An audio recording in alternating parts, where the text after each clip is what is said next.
আসসালামু আলাইকুম। গোপালগঞ্জে সেনাবাহিনীর গাড়িতে আগুন, অস্ত্র ছিনিয়ে নিয়ে মিছিল।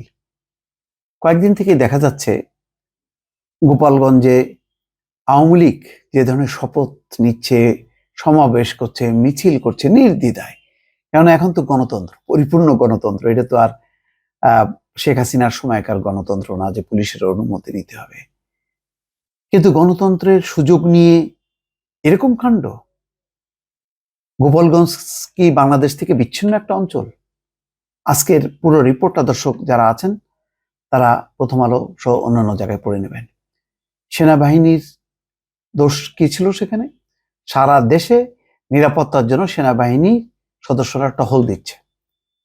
সেই টহল একটা গাড়ি তারা সেখানে অবস্থান করছিল, কোনো বাধা দেয়নি, গুলি করেনি, কোনো কিচ্ছুই করেনি। তারা এসে আক্রমণ করলো, পুড়িয়ে দিল, অস্ত্র ছিনিয়ে নিল, প্রাণ বাঁচাতে একটা বাড়িতে আশ্রয় নিল, সেখানে যে হামলা করলো, তাদেরকে আহত করলো। তারপর একজনের অস্ত্র ছিনিয়ে নেওয়া অস্ত্র নিয়ে তারা মিছিল পর্যন্ত করলো। মাই গড, আপনার কল্পনা করেন ঢাকায় যখন নাকি চরম নির্যাতন নিপীড়নের মুখেও কিন্তু হাজার হাজার জনতা, একবারও তারা কেউ সেনাবাহিনীর গায়ে হাত দেয়নি, বরং সেনাবাহিনীকে অভিনন্দন জানিয়েছে, ফুল দিয়েছে, তাদের গাড়িতে উঠে উৎসব করেছে, কিন্তু সেনাবাহিনীকে আক্রমণ করেনি। আর গোপালগঞ্জ, ঠিক আছে বুঝলাম এটা শেখ হাসিনার এলাকা, আওয়ামী লীগের ঘাঁটি, তাই বলে এই চেহারা আজকে বিরোধী দলে তারা বলতে গেলে, যদি বলি বিরোধী পক্ষে থেকে, তাহলে এই আচরণগুলি তারা যখন করে তখন তারা এতকাল কিভাবে বিএনপিকে সমালোচনা করে যে তারা সন্ত্রাস করে, নৈরাজ্য করে। আজকে কি হলো? সেনাবাহিনীর গায়ে হাত। সাবেক প্রধানমন্ত্রী শেখ হাসিনাকে দেশ ত্যাগে বাধ্য করার প্রতিবাদে করা বিক্ষোভ মিছিলকে কেন্দ্র করে গোপালগঞ্জে হামলা করে সেনাবাহিনীর একটি গাড়িতে আগুন দিয়েছেন বিক্ষোভকারীরা। এ সময় এক সেনা সদস্যের অস্ত্র কেড়ে নিয়ে মিছিল করা হয়।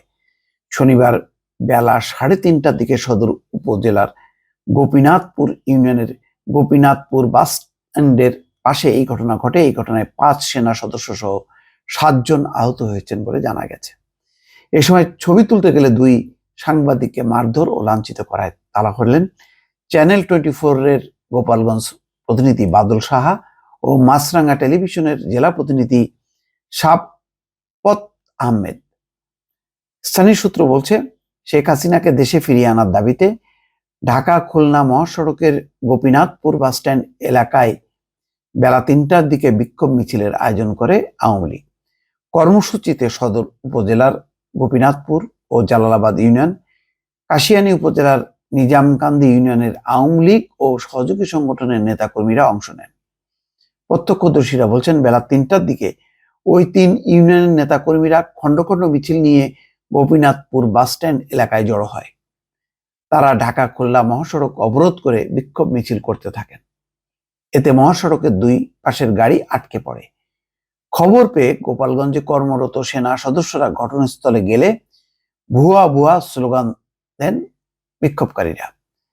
এক পর্যায়ে সেনা সদস্যদের সঙ্গে বাকবিতণ্ডায় জড়ান তারা। পরে বিক্ষোভকারীরা ক্ষিপ্ত হয়ে সেনা সদস্যদের মারধর শুরু করলে সেনা সদস্যরা ফাঁকা গুলি ছুড়ে পরিস্থিতি নিয়ন্ত্রণের চেষ্টা করেন। বিক্ষোভকারীদের হামলায় সেনা সদস্যরা দৌড়ে পাশের বাড়িতে আশ্রয় নেন। এ সময় এক সেনা সদস্যের কাছ থেকে একটি অস্ত্র ছিনিয়ে নিয়ে সেনাবাহিনীর গাড়িতে আগুন ধরিয়ে দেন বিক্ষোভকারীরা। দেখেন কত বড় অধ্যত্ত। ঘটনার পর ছিনিয়ে নেওয়া অস্ত্র নিয়ে বিক্ষোভকারীরা মিছিল করেন। পরে অস্ত্রটি গোপীনাথপুর পুলিশ তদন্ত কেন্দ্রে জমা দেন বিক্ষোভকারীরা, কিন্তু তারা অস্ত্রটি নিতে অস্বীকৃতি জানালে গোপীনাথপুর ইউপির সাবেক চেয়ারম্যান লাচ্চু শরীফের কাছে জমা দেওয়া হয়। লাচ্চু শরীফ জানান, বিক্ষোভকারীরা তার কাছে অস্ত্র জমা দিয়ে যান। তিনি ইতিমধ্যে সেনাবাহিনীকে অস্ত্রের বিষয়টি জানিয়েছেন। তারা অস্ত্র নিতে আসছেন বলে জানিয়েছেন। তার আগ পর্যন্ত অস্ত্রটি তার কাছে রাখতে বলেছেন। জানতে চাইলে গোপালগঞ্জের কর্মরত সেনাবাহিনীর মেজর আতিকুর রহমান রশাদ জানান, এই ব্যাপারে পরে বিস্তারিত তথ্য জানিয়ে দেওয়া হবে। দর্শক, কত বড় অপমানজনক! সেনাবাহিনীর গায়ে হাত দেয়া, অস্ত্র ছিনিয়ে নিয়ে।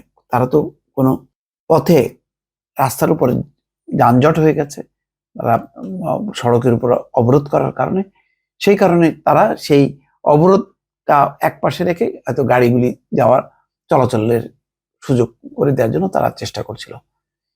এই জন্য তাদের সঙ্গে বাকবিতণ্ডা, ঠিক আছে, বাকবিতণ্ডাও মানলাম, তাই বলে হামলা, মারধর, অস্ত্র ছিনিয়ে নিয়ে মিছিল।